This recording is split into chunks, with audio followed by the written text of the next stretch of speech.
로마서 14장 두 번째 시간입니다. 로마서를 읽으면서 복음을 배워가는 가운데 주님의 신실하심으로 시작하신 놀라운 구원을 이제 우리도 신실함으로 살아내어 하나님 나라를 세워가는 삶을 살리라, 그렇게 깨닫고 마음먹은 우리들이 이젠 교회라는 무대에서 그리스도인의 삶의 실습을, 아니 실전을 치르게 되었습니다. 그래서 어떻게 공동체 안에서 사랑하며 살 것인가, 우리 지난 14장 첫 번째 설교를 통해서 먼저 나눴고요. 오늘 두 번째 시간이 됩니다. 지난번 나눴던 말씀은 아마 떠올려 보시면 두 가지가 생각나지 않으실까 싶습니다. 돼지고기를 먹느냐 마느냐, 그리고 주일만 지킬 것이냐, 안식일과 주일을 다 지킬 것이냐. 그러면서 이런 지엽적인 문제들, 그러니까 성경에서 금지하지 않았고 그다지 본질적이지 않은 논쟁이라는 의미의 신학적인 용어 아디아포라를 설명드렸습니다. 그러면서 이제 우리가 본질적인 것에 대해서는 일치를, 그래서 말씀이라는 본질을 우리가 그대로 살아내기 위해서 말씀대로 살고 예수님의 삶이라는 본질에 맞춰 우리도 일치를 추구하며 살아보려고 노력하고, 또 비본질적인 문제들, 가령 돼지고기를 먹느냐 마느냐, 안식일도 지켜야 하느냐, 이런 문제들엔 자유하고, 그리고 삶 가운데 만나는 사람들과 맡겨진 일들에 대해서는 사랑하는 태도로 살아가라, 이런 오랜 신앙의 격언을 나누었습니다. 오늘은 그 말씀에 이어지는 말씀입니다. 제가 전국 세미나로 방방곡곡 다니던 시절이었습니다. 제가 하는 세미나는 교사들을 대상으로 하는 세미나였는데, 어느 지역에서 한 번의 세미나를 한다고 해도 여러 교회에서 교사들이 단체로 참석을 했었습니다. 적게는 4-5명씩 오기도 하고, 많게는 큰 교회에서 20명, 30명씩 참석하기도 했습니다. 요즘은 그런 모습을 보기가 참 어려운데 그때는 그랬습니다.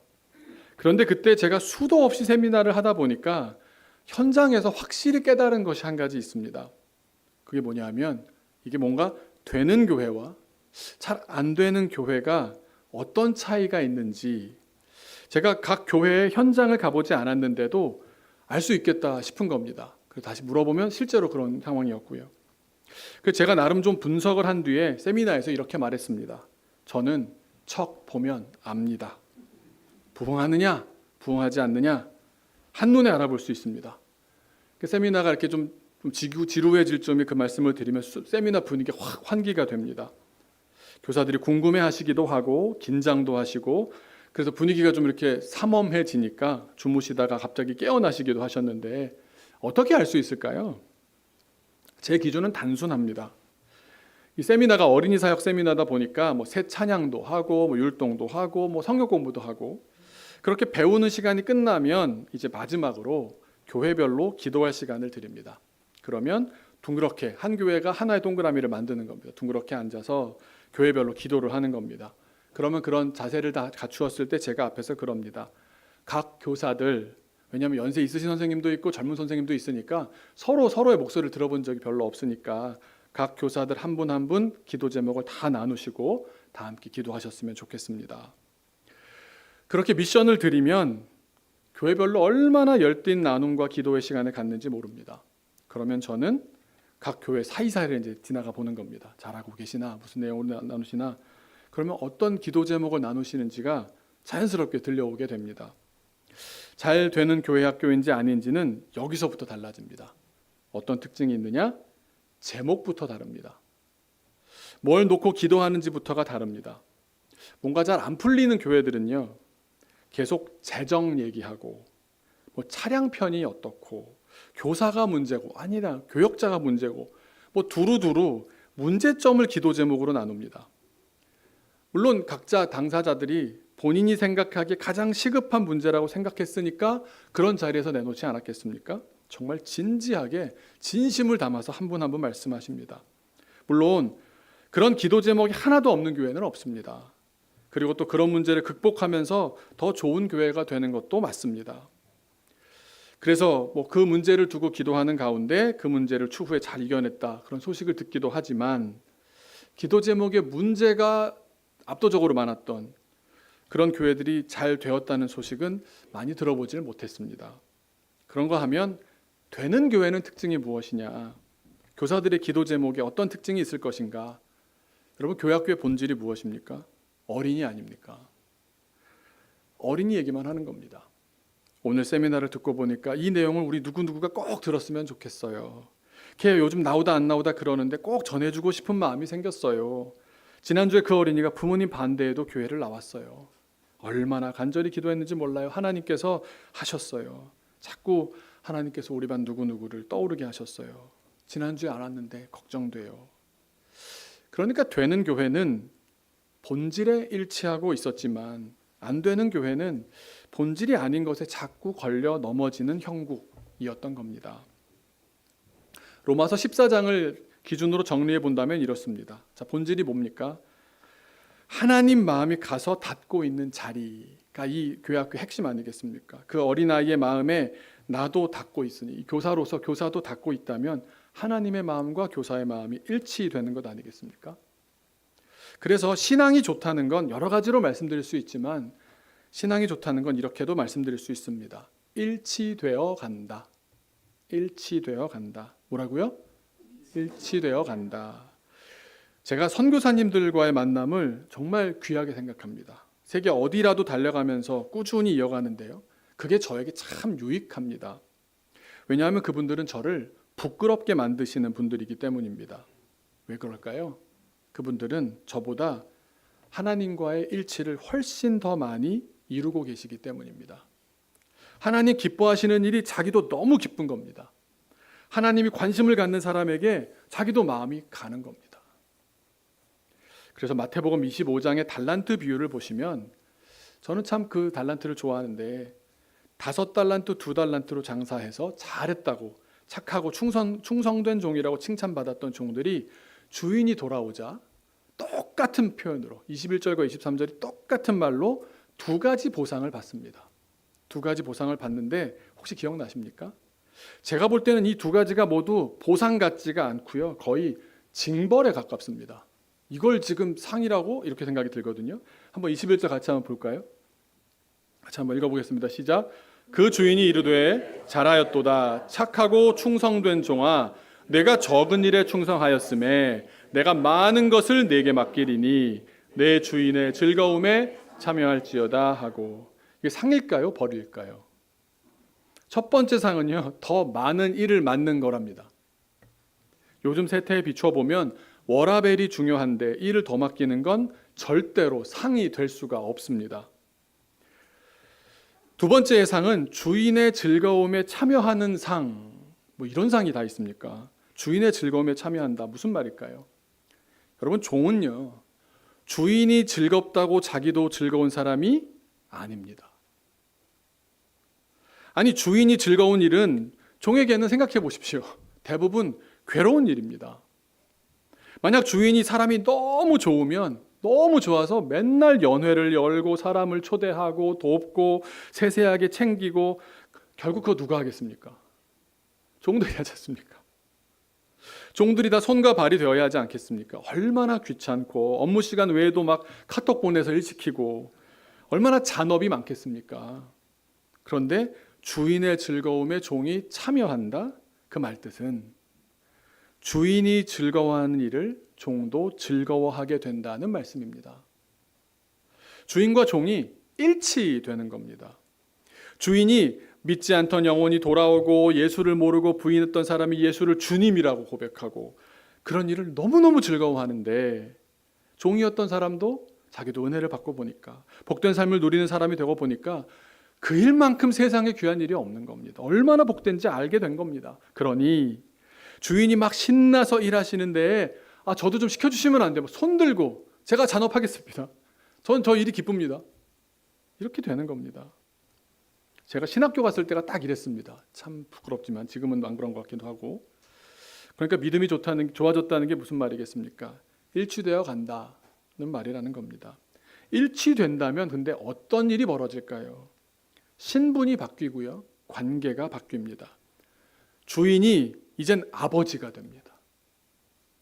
종이 이젠 아들이 됩니다. 자녀가 됩니다.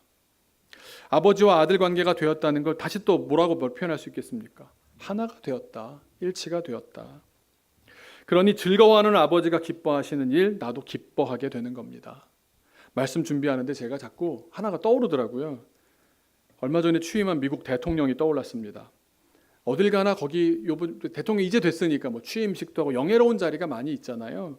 그 자리에 꼭 눈에 띄는 한 사람이 있습니다.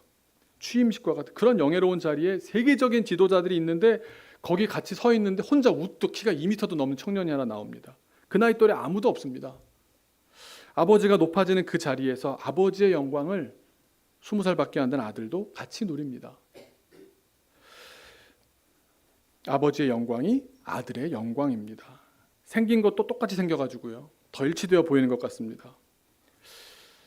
그런가 하면 한 달란트 받은 종이 있었습니다. 한 달란트 받은 종의 가장 큰 문제는 무엇이었습니까? 마태복음 25장 24절 25절을 보면 그 흐르고 있는 정서가 이렇습니다. 주인을 계속 두려워합니다. 무서워합니다. 그리고 계속 말은 2인칭으로 주인이 앞에 있고 내가 말을 하니까 2인칭 상황인데 계속 3인칭인 것처럼 얘기를 합니다. 주인님은 굳은 사람 아니십니까? 심지 않아도 다 수확하시던데 해집어 놓지 않아도 다 아무것도 없는 것 같은데도 모으시는데 그러니까 무슨 말입니까? 하나님은 주인은 무에서 유를 창조하시는 분 아닙니까? 어찌 들으면 이 말이 굉장히 주인을 높이는 말 같습니다. 그죠? 창조주십니다. 이 말씀 아닙니까? 그런데 이 말은 나는 주인과 관계가 없습니다. 이 말입니다. 주님은 주님으로 사시고요. 저는 제 인생 살게요. 저는 주님과 뭔가 이렇게 연결되고 뭐 이렇게 붙어져 가는 하고 싶지 않습니다. 그러니 땅에 묻어버린 겁니다. 하나님을 오해했던 말이었습니다. 하나님을 높이는 수많은 표현들보다도 주님이 우리에게 원하시는 건 주님은 나와 주님이 나누는 깊고도 인격적인 대화, 그걸 원하십니다. 그렇게 인격적인 관계를 맺어가면서 내가 주님과 일치를 이루어가는 것을 보고 싶어 하십니다.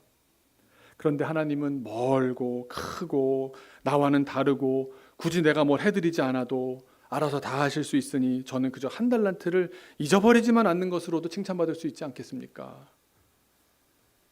물론 주인은 5달란트, 2달란트 받은 사람들이 세상에 얼마든지 있으십니다. 우리가 아니어도 얼마든지 그런 사람들을 통해서 이 세상 수억 명의 사람을 통해서도 일하실 수 있습니다. 그런데 그건 하나님께서 하실 말씀입니다. 내가 하나님이 돼서 그러니 저는 좀 땅에 묻어놓고 좀 괜찮겠죠? 이건 내가 할 수 있는 말이 아닙니다. 내게 한 달란트를 주셨다면 절대로 땅에 묻어두어서는 안 되는 겁니다. 주인과 내가 말씀하시고 듣고 알려주시고 깨닫고 행동하고 보상받고 그렇게 티키타카 인격적인 관계를 맺으며 주님 마음을 알아가기를, 그래서 하나님과 하나가 되어 가기를, 일치되어 가기를 바라시는 겁니다. 되는 교회의 교사들에게는 하나님의 마음과 하나가 되어가는 일치가 이루어져 가고 있었던 겁니다. 교우 여러분들은 지금 하나님의 마음과 일치하고 계십니까? 어느 정도 일치하고 계십니까? 그리고 그렇게 본질적인 것과 일치를 이루고 나면 약간 좀 세상 표현을 좀 아리까리하고 좀 헷갈리고 혼동스러웠던 일들이 무엇이 본질이고 무엇이 비본질인 것인지 구분되어 보여지기 시작합니다. 본질을 깊이 경험하는 수밖에 없습니다. 세상을 미워하지 말라 이런 말 하기 전에 하나님을 사랑하라가 더 중요한 겁니다. 하나님과 깊은 관계가 되고 하나님을 사랑하고 예수님처럼 나도 그렇게 살기로 일치를 이루어가려고 노력하다 보면 비본질적인 것이 무엇인지가 드러납니다. 이거 한다고 뭐 중요한 거 아닌데 이게 딱 갈리게 되는 겁니다. 바로 14장 전반에 나왔던 논쟁들, 돼지고기를 먹느냐 마느냐, 안식일까지 지켜야 하느냐 마느냐, 이런 문제들이 부차적이고 지역적이라는 걸 알게 됩니다. 어느 교회든 지역에 따라 규모에 따라 교인들의 구성이나 배경에 따라 다 다른 각각의 문제를 안고 있습니다. 로마 교회는 어떤 문제가 있었습니까? 어떤 배경에서 그런 문제가 나왔겠습니까? 교인 구성에 유대인들도 있고 유대인이 아닌 사람도 있었고 지역은 유대 나라가 아니었던 겁니다. 로마였습니까? 유대인들이야 수백 수천 년 동안 지켜온 삶의 방식이 있었는데 그냥 다른 사람들이 보면서 그냥 무시해, 그냥 먹어. 예수님께서도 괜찮다고 하셨다니까. 신약 성경에서 말씀하신 대로만 하면 되지. 그렇게 말로 간단하게 윽박지르면서 해결할 일이 아니었던 겁니다. 서로가 이해를 못하고 있었던 거죠. 어느 교회라고 문제가 없겠습니까? 교회는 선교적인 공동체이기 때문에 늘 새로운 사람이 들어오고 또 있던 사람이 파송되어 나가고 그러는 법입니다. 그래서 동질적인 사람들끼리 교회 공동체를 이룰 수가 없습니다. 다 다른 것이 정상이고 그 다름 속에서 일치를 경험해 가도록 설계하셨습니다. 그러니 당연히 문제가 없을 수가 없습니다. 두 사람 부부만 해도 그렇게 갈등을 겪는데 그런 사람이 수십 명이 수백 명이 모여 있다면 문제가 없을 수 없습니다. 그런데 본질적인 것에 일치가 이루어진 교인들은 그런 부차적이고 지엽적인 것 때문에 흔들리지 않습니다. 분명 문제가 해결된 건 아닙니다. 문제가 남아 있습니다. 여전합니다.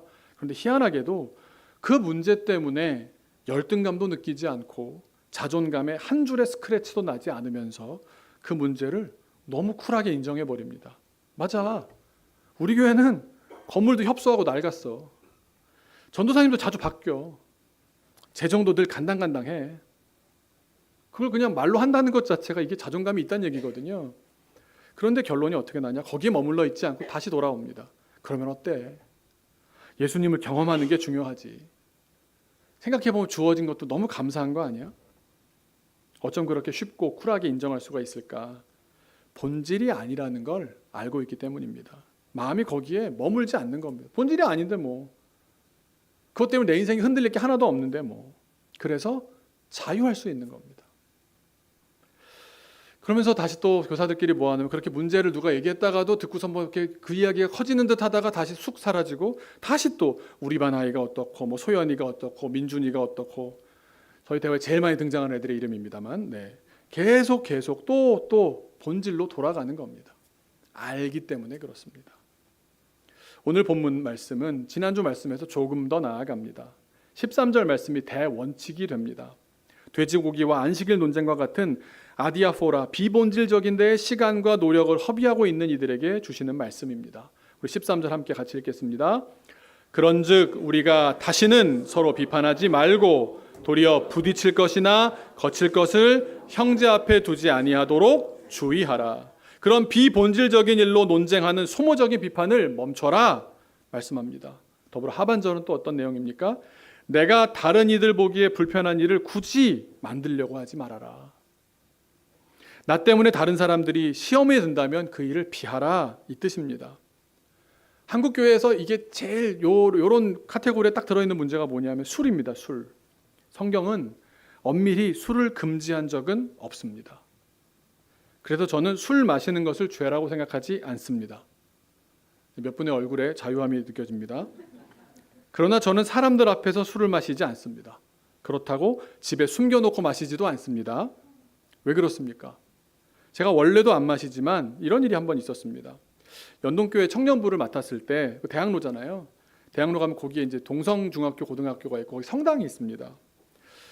그 대학로에서 청년들과 이제 고기를 신나게 먹고 있었습니다. 근데 옆자리에 저희는 목사인지 모르잖아요. 옷만 봐서는 뭐 가운을 입고 삼겹살 먹으러 가진 않지 않습니까?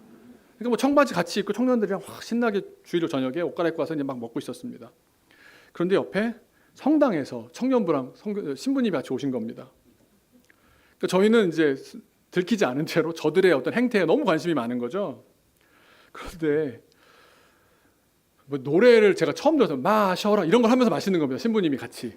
와, 엄청 신나게 잘 마시더라고요. 저희는 대화가 없어졌습니다. 갑자기 온 귀가 이야, 오.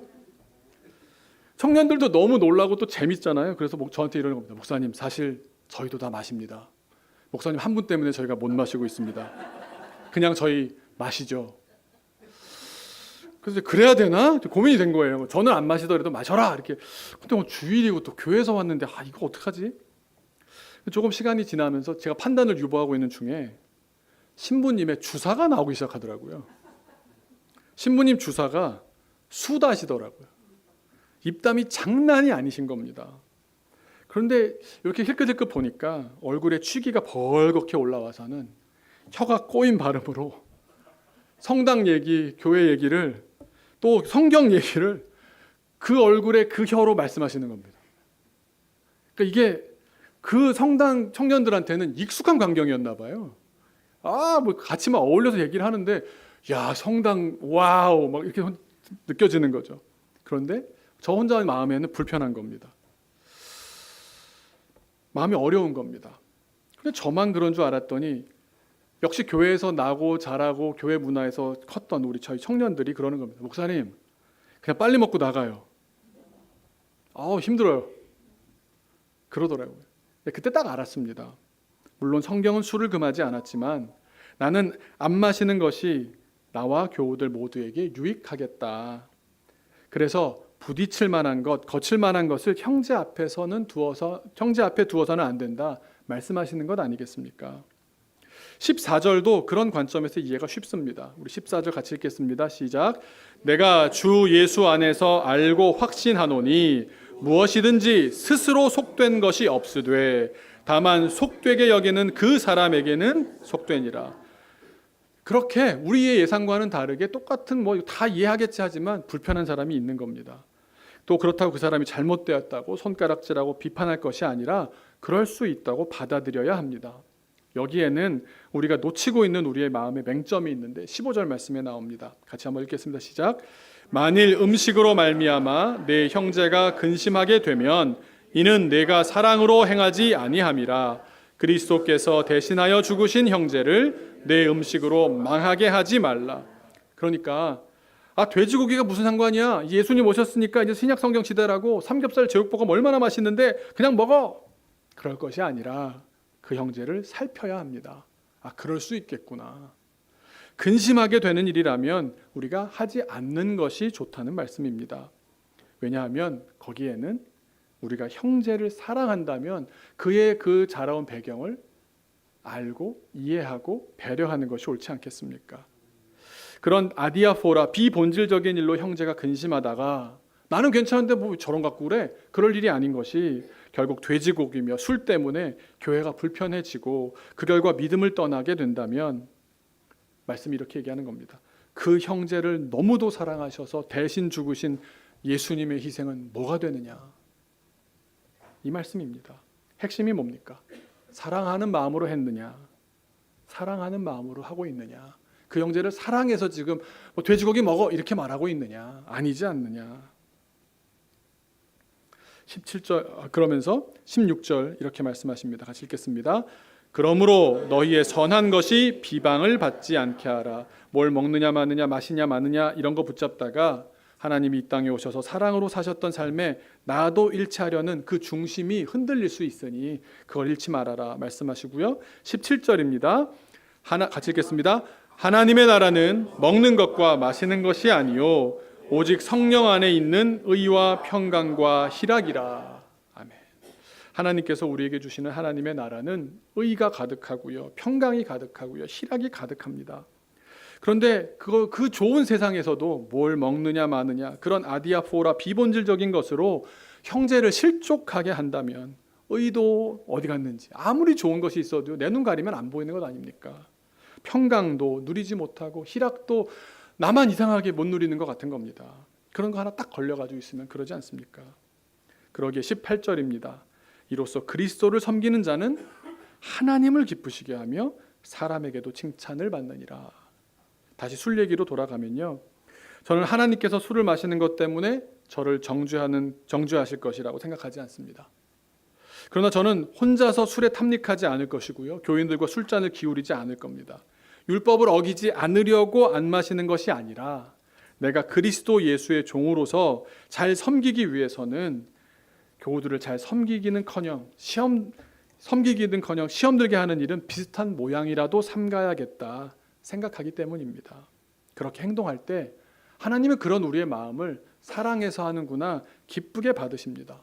그리고 그런 마음들이 모일 때 사람들은 그게 얼마나 귀하고 배려인지를 알아서 서로 칭찬하며 아름다운 교회가 세워지는 줄로 믿습니다. 그래서 19절 우리 할 일이 나옵니다. 19절 말씀 함께 읽기. 화평과 건덕인데요. 같이 읽겠습니다. 그러므로 우리가 화평의 일과 서로 덕을 세우는 일을 힘쓰나니. 우리 그리스도인들의 삶의 기준은 무엇입니까? 성경입니다. 그런데 말씀드린 대로 성경이 다 말씀해 주시지 않습니다. 시대가 달라지고요, 성경에 컴퓨터 어떻게 인터넷 어떻게 안 나오지 않습니까?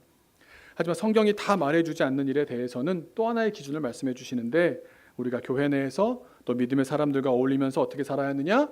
화평을 이루고 덕을 세우는 방향으로 힘쓰는 것이 옳다, 온당하다. 물론 이렇게 말씀하실 수 있습니다. 성경도 아닌데 꼭 의무적으로 따라야 합니까? 그럴 수도 있겠지만, 그래도 안 그래도 상관없고 안 그런 것도 받아들여야 되겠지만, 원숙한 신앙인이라면 무엇에든지 화평케 하는 방향으로, 무엇에든지 덕을 세우는 방향으로 판단하고 결정하는 것이 옳다는 말씀입니다. 20절 말씀은 역시 비본질적인 것 때문에 그르치지 말라 말씀하시고요. 21절에서 아주 다 꺼내서, 그러니까 이게 보니까요, 앞에 나왔던 얘기를 또 얘기하고 또 얘기하고 또 이렇게 구체적인 얘기를 여러 번 하실 수가 있나? 왜 그렇겠습니까? 아마 로마 교회에 이 돼지고기 문제가 굉장히 컸던 것 같습니다. 한국 교회 지금 술 얘기하면요, 외국 교회에서는요, 우리가 옛날 사람들 돼지고기 갖고 힘들었던 것 때문에 우린 이해가 안 되잖아요. 그런데 우리나라에서 술 갖고 얘기하는 게요, 외국 교회에서 볼 땐 이해가 안 되는 일입니다. 다른 겁니다. 다른 겁니다. 그래서 22절, 그래서 이렇게 스스로 조심하는 것이 아름답다 말씀하시면서 22절과 23절은 이제 새로운 걸 하나 말씀하시는데, 자기도 시험에 들게 된다 말씀하십니다. 22절 같이 읽겠습니다. 내게 있는 믿음을 하나님 앞에서 스스로 가지고 있으라. 자기가 옳다 하는 바로 자기를 정죄하지 아니하는 자는 복이 있도다. 내가 나 스스로 부딪히고 거치는 것이 있기도 하는 겁니다. 그런데 그걸로 자기가 자기를 올가매는 사람들이 또 있는 겁니다. 본인이 신앙적이든 또는 집안의 전통으로든 또는 문화적으로든, 예를 들면 술 마시면 안 돼, 술 마시지 않는 것이 옳지 생각한다면 판단은 그렇게 해놓고 술을 마셔버리는 경우에 어떻게 되겠습니까? 자유하지 못했기 때문에 내가 그렇게 스스로 정해놓고 스스로 어겨버리면 그것이 이미 정죄가 되지 않느냐. 자유하라 말씀하시는 겁니다. 23절 마지막 절 같이 읽겠습니다. 의심하고 먹는 자는 정죄되었나니 이는 믿음을 따라 하지 아니하였기 때문이라. 믿음을 따라 하지 아니하는 것은 다 죄니라. 성경이 딱히 고기를 먹는 것, 술 마시는 것 죄라고 금하지 않는데, 그런 상황에서 자기 속으로 의심이 드는 사람들이 있는 겁니다. 이거 죄 아닐까? 생각하게 되면 이미 정죄의 올가미에 걸려드는 겁니다. 사실 성경을 전체적으로 보시면 우리를 은혜로 대하시지 그런 내 죄책감의 올가미로 하지 않고 있는데, 내가 스스로 설정하고 내가 스스로 걸리고 정죄하고 스스로 죄책감을 갖지 않습니까? 그건 믿음으로 하는 것이 아니다는 말씀입니다. 이렇게 하고 나면 분명히 이런 질문을 하실 분들이 있을 겁니다. 이럴 때는 끝나고 나가거나 식당에서 만나면, 그래서 먹으려는 거예요, 말려는 거예요? 술 마시려는 거예요, 말려는 거예요? 이런 질문을 꼭 하거든요. 왜? 우리는 그냥 답을 알려주길 원해요. 근데 성경은 뭐라고 말씀하시는 겁니까? 먹어야 돼요, 말아야 돼요? 마셔야 돼요, 말아야 돼요? 정답을 이렇게 말씀하시는 겁니다. 사랑으로 하세요. 이게 무슨 선문답이야? 그러실지 모르겠습니다만 무슨 뜻입니까? 기준을 잘못 잡았다, 이 말씀입니다. 술을 먹는다고 죄도 아니고, 또 술 먹는 거 죄 아니야 그러면서 죄책감을 느끼면서 술을 먹으면 또 스스로 그 죄에 덫에 걸려버리고, 성경은 그러라고 주어진 것이 아닙니다. 그러나 진짜 우리가 행해야 하는 것은 사랑으로 행해야 하지, 옳고 그르냐, 성경에 나오나 안 나오나 이런 것이 아니라는 겁니다. 한번 이런 예를 들면서 마무리했으면 좋겠습니다. 우리는 사랑하기 위해서 궁리하고 깊이 생각하기보다는 그냥 교회에서 명확한 기준을 세워주기를 바랍니다. 청년들이 아주 친해지고 나면, 또 교회 안에서 이렇게 사귀기 시작하게 되면 조용히 찾아와서 하는 질문 가운데 이런 질문이 있습니다. 교회에서 스킨십은 어디까지 가능한가요? 이런 거 묻는데 성경에 나올까요, 안 나올까요? 손을 잡는 것은 이런 말이 나옵니까? 안 나옵니다. 또 자녀를 키우다가 한계에 오신 부모님들이 이런 질문을 하십니다. 회초리를 때려도 되나요? 성경에 나올까요? 나오기도 하는 듯 합니다. 그런데 정확히 기준이 안 나옵니다. 하루 3대까지는 허락한다, 이런 말씀이 나오지 않습니다. 그런데 성경의 기준은 무엇입니까? 아까 말씀드린 대로 사랑으로 하라는 말씀입니다. 적용해 본다면 이런 겁니다. 사람들이 그런 질문을 하는 의도는 뭘까요? 스킨십을 너무 하고 싶은 겁니다. 그리고 너무 때려서라도 행동거지, 전무 행동거지 내가 그냥 뿌리 뽑아버리고 말아, 그냥 이런 마음이 있는 것 아닙니까? 그러면서 그 마음에 성경도 그렇게 말씀하시잖아 라는 근거를 하나 갖다 대고 싶은 마음 아닙니까? 다시 말하면 사랑이 중심이 된 행동이 아닌 겁니다. 우리가 사랑으로 대한다면 내가 어떻게 해야 상대의 순결을 지켜주면서 함께 좋은 연애 생활을 하면서 아름다운 결혼에 이를 수 있을까? 아껴주고 귀하고 소중하게 대하지 않겠습니까? 사랑으로 행해야 됩니다. 우리가 사랑으로 대한다면 어떻게 해야 우리 아이의 자존감도 지켜주면서 함께 좋은 부모와 자녀 관계로 잘 성장하게 할 수 있을까? 아껴주고 귀하고 소중하게 대하지 않겠습니까? 사랑으로 행하십시오. 그것이 답입니다. 너무 적용이 안 되는 것 같지만 정답입니다. 사랑으로 행하십시오. 내가 이 일을 하고 아이를 대하고 사랑하는 사람을 대하고 누군가를 대할 때 내 마음에 사랑으로 대하고 있는지, 내 판단이 먼저 끼어들어서 내 율법적인 어떤 판단이 끼어들어서 이렇게 해야겠다는 생각이 먼저 앞서고 있는지, 주님은 그걸 보시는 겁니다. 사랑으로 행하십시오. 잠깐 기도하겠습니다. 기도하실 때 주님, 사랑으로 행하게 하여 주옵소서.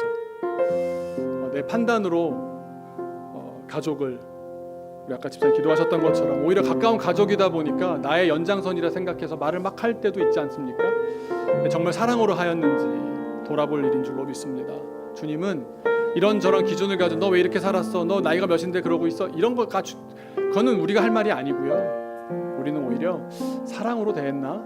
돌아볼 일인 줄로 믿습니다. 주님, 사랑으로 대하는 사람 되게 하시고, 새해가 시작되었는데 사랑으로 올 한 해 사람들을 대하고 내 일을 감당하게 하여 주옵소서. 기도하겠습니다.